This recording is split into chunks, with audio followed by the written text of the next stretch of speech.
तो basically uric acid होता क्या है और इसके सिम्टम्स क्या होते हैं? यूरिक एसिड की बीमारी क्या है? या आपका इसका इनटेक बढ़ गया या जिस्म से इसका अखराज कम हो गया है। मोटे लोगों में भी यूरिक एसिड का लेवल बढ़ जाता है। इसके ज्यादा मिकदार तो गोश्त में, फिर दालों से हो जाता है यूरिक एसिड का मसला, फिर सब्जियों से यूरिक एसिड का मसला हो जाता है। सो ये चीजें जब वो लेते हैं तो उनका यूरिक एसिड का लेवल बढ़ जाता है।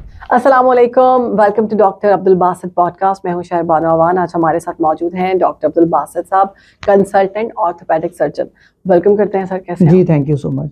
आज हमारा टॉपिक है यूरिक एसिड, और जो कि बहुत ज़्यादा मसाइल चल रहे हैं जवानों के अंदर भी। अब हम सुनते हैं कि यूरिक एसिड का मसला है। तो बेसिकली यूरिक एसिड होता क्या है और इसके सिम्टम्स क्या होते हैं? देखिए, यूरिक एसिड जो जिस्म में मौजूद मादा है उसमें से एक मादा यूरिक एसिड है। अब होता यह है कि प्रोटीन जो हम लेते हैं डाइट में, वो जब जिस्म में जाते हैं और वो अब्जॉर्ब होना, हजम होना शुरू होता है तो उसकी टूट फूट होती है और उसमें प्यूरिन्स बनते हैं। प्यूरिन्स में से फिर एक मादा निकलता है यूरिक एसिड।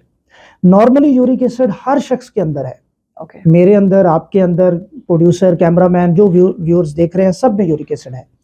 लेकिन होता यूं है कि वो यूरिक एसिड नॉर्मल की वैल्यू से जब बढ़ता है तो हम उसको कहते हैं ये यूरिक एसिड का मसला हो गया। नॉर्मल इसकी वैल्यू 2.5 से 3.5 से लेके 7, 6.5 तक होती है। अब जब ये वैल्यू इससे ज्यादा जाती है तो हम इसको डिक्लेयर कर देते हैं कि पेशेंट को यूरिक एसिड का मसला हो गया, जिसे हम गाउट कहते हैं। ठीक है। अब ये ज्यादा किस वजह से होती है, या यूरिक एसिड जो एक आमतौर पे पूछा जाता है कि जी यूरिक एसिड से मुराद यूरिक एसिड की बीमारी ली जाती है। ये तो जो मैंने अभी आपको बताया वो नॉर्मल यूरिक एसिड है ना।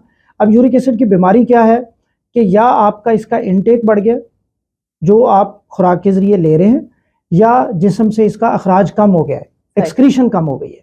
क्योंकि ये दो चीजें हैं जो इसके बैलेंस को बरकरार रखती हैं। इनटेक बढ़ने से भी उसकी वैल्यू बढ़ जाती है, लेने से, खुराक में ज्यादा लेने से भी वैल्यू बढ़ जाती है, या वो जिस्म से खारिज नहीं हो रहा, किडनीज का कोई प्रॉब्लम है, चूंकि यूरिक एसिड ब्लड से जाता है किडनीज में, गुर्दों में, और गुर्दों से फिर वो खारिज होता है। अगर किसी में मैकेनिज्म में कोई प्रॉब्लम है, कोई डिजीज है, कोई इशू है, या मोटे लोगों में ये इशू हो जाता है, मोटापा भी इसकी एक वजह बनता है, मोटे लोगों में भी यूरिक एसिड का लेवल बढ़ जाता है, तो ये एक बेसिकली वजह बनती है। इसको फिर हम कह देते हैं कि जी इस शख्स को यूरिक एसिड है। डॉक्टर साहब, सिम्टम्स क्या होते हैं इसके? लोग कहते हैं कि अगर आपके बॉडी पार्ट्स में पेन हो रही है, रात में आपसे सोया नहीं जा रहा, आपको ऐसा फील होता है कि आपकी लेग्स जो हैं वो बहुत ज्यादा अकड़ चुकी हैं, तो ये यूरिक एसिड हाई के सिम्टम्स हैं। ये सही है? ये जो क्वेश्चन आपने पूछा है, मैं इसमें थोड़ा सा इसको एक्सप्लेन कर देता हूँ जी। पिछले दिनों मेरे एक दोस्त हैं, वो आए पेशेंट चेकअप के तौर पे। उन्होंने मुझे कहा जी डॉक्टर साहब कमर में दर्द है और जोड़ों में दर्द है। मैंने उनको देखा, एग्जामिनेशन किया, और उसके बाद उन्होंने मुझे कहा जी एक टेस्ट मैंने करवाया हुआ है। मैंने कहा जी दिखाएं। वो टेस्ट था यूरिक एसिड का। यूरिक एसिड के टेस्ट को लोग समझते हैं कि कहीं भी जिस्म में दर्द होगा तो ये टेस्ट हमने करवा लेना है, और वो बगैर डॉक्टर के एडवाइस किए, बगैर ये पता किए कि हमारा जो इशू है वो यूरिक एसिड का इशू है, वो टेस्ट करवाते हैं। बहुत बड़ी तादाद में जो यूरिक एसिड का टेस्ट हो रहा है वो ऐसा टेस्ट है जिसकी जरूरत नहीं है। अच्छा। गलत टेस्ट हो रहे हैं। पेशेंट को मर्ज कोई और होता है, टेस्ट उसको यूरिक एसिड का होता है, और उसको यूरिक एसिड की लाइन पे डाल दिया जाता है। लैब्स भी अनफॉर्चुनेटली बहुत जगह पे फॉल्स पॉजिटिव टेस्ट दे रही होती हैं, उसे हम कहते हैं कि गलत टेस्ट दे दिया है उन्होंने। वो इसलिए दे देते हैं कि बहुत सारी लैब्स ऐसी हैं हमारी जो ऑथेंटिक नहीं है। वो टेस्ट की रिपोर्ट देती हैं, पेशेंट समझता है उसे यूरिक एसिड का इशू है, और फिर वो सारी जिंदगी उसके साथ अटैच हो जाता है। मैंने जब उनका देखा तो यूरिक एसिड लेवल उनका नॉर्मल था, और उनको यूरिक एसिड का मसला ही नहीं है। क्योंकि कोई भी जो बीमारी है ना, देखें उसका एक पैटर्न है। अब पैटर्न हम इस तरह से कहते हैं कि बीमारी की जाहिर होने की अलामात और उसका तरीकाकार, जैसे जो यूरिक एसिड है, गाउट जिसे हम कहते हैं, ये आम तौर पे किसी एक जोड़ में जाहिर होता है। एक जोड़ जो बॉडी में कॉमन है वो आपके पैर के अंगूठे का जोड़ है। पैर के अंगूठे का जो जोड़ है, उसमें पेन, बिग टो जिसे हम कहते हैं, उसमें 3-4 चीजें होती हैं। दर्द शुरू हो जाती है, वो सुर्ख हो जाता है, और वो सूज जाता है। ये 2-3 चीजें इकट्ठी होती हैं, उसे हम इन्फ्लेमेशन कहते हैं। अच्छा, उसके अलावा जो बाकी जोड़ हैं, जैसे घुटने का जोड़ है, कोई दूसरे जोड़ भी अगर सिंगल जोड़ में दर्द है, एक जोड़ में दर्द है, तो वो यूरिक एसिड के चांसेस ज्यादा हैं।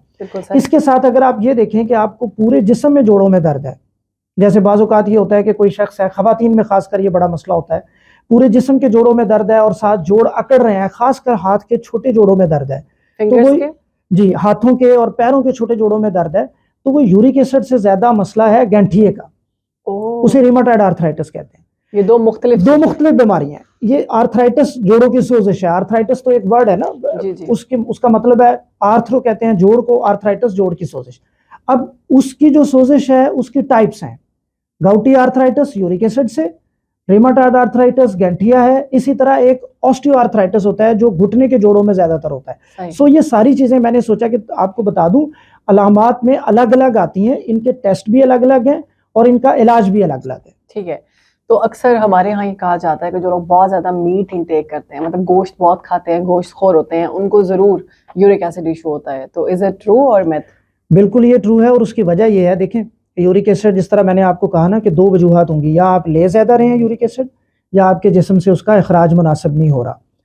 अब इसको यूरिक एसिड की बीमारी को आमतौर पे अमीरों की बीमारी कहा जाता है। वो इसलिए कि एक बंदे ने गोश्त खाया बहुत ज्यादा, मटन खाया, दुम्बा खाया, उसने मग्ज जो है, कलेजी जो है, इन चीजों में यूरिक एसिड बहुत ज्यादा है। यूरिक एसिड उसने खाया, वो बंदा मोटा है, और अगले दिन उसको पैर के जोड़ में दर्द शुरू हो गई या किसी एक जोड़ में, तो समझें कि यूरिक एसिड इसकी वजह है। वजह इसलिए है यूरिक एसिड के, कोई भी डाइट जो हम लेंगे जिसमें प्रोटीन ज्यादा है, प्रोटीन जब टूटता है जिस्म में जाके, तो उसके जो एंड प्रोडक्ट में आता है वो यूरिक एसिड बन जाता है, प्यूरिन से यूरिक एसिड बनता है। तो नॉर्मली तो मैं आप हर बंदा ले रहा है, लेकिन जब उसकी डाइट इनटेक बढ़ जाता है, जरूरत से बढ़ जाता है, या उसमें एक्सक्रीशन नहीं हो रही, या एक देखिए इसमें एक बहुत बड़ी वजह ये भी होती है कि लोग पानी कम पीते हैं। सर्दियों में लोग पानी बहुत ज्यादा कम पीते हैं।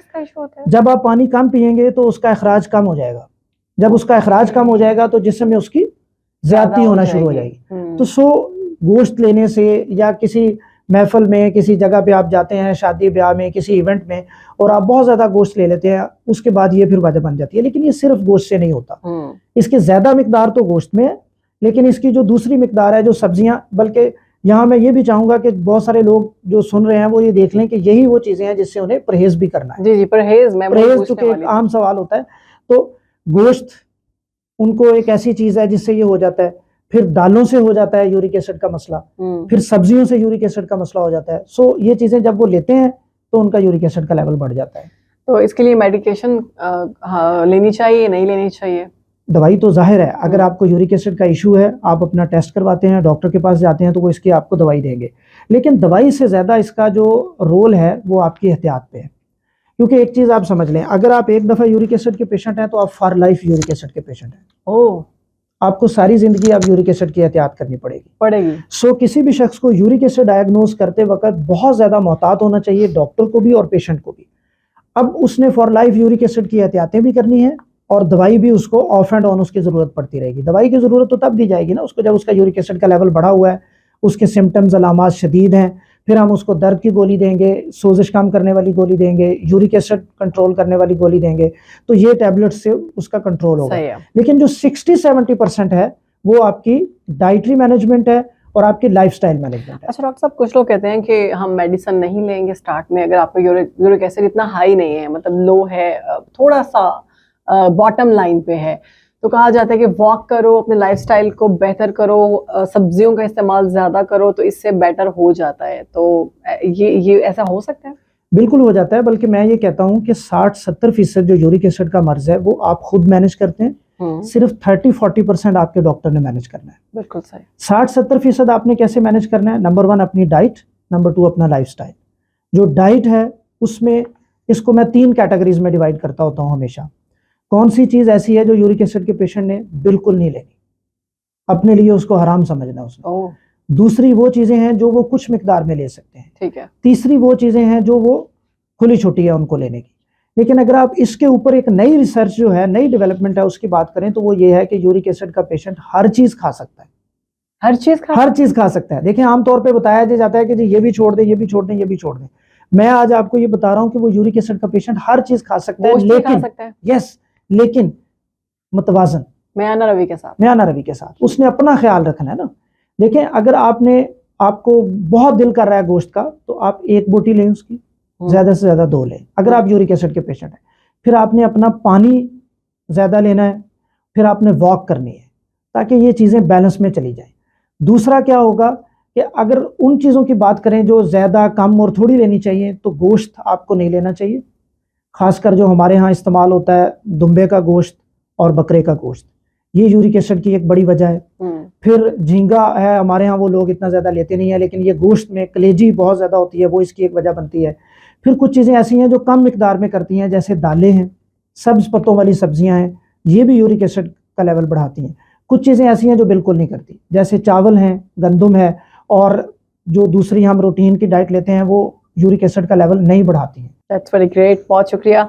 उम्मीद है कि आपको हमारा ये सेगमेंट पसंद आया होगा। अगर कोई सवाल है आपका इससे रिलेटेड तो आप कमेंट सेक्शन में सवाल कर सकते हैं, हम उस पर भी आपको जवाब देंगे। Thank you, stay tuned with us.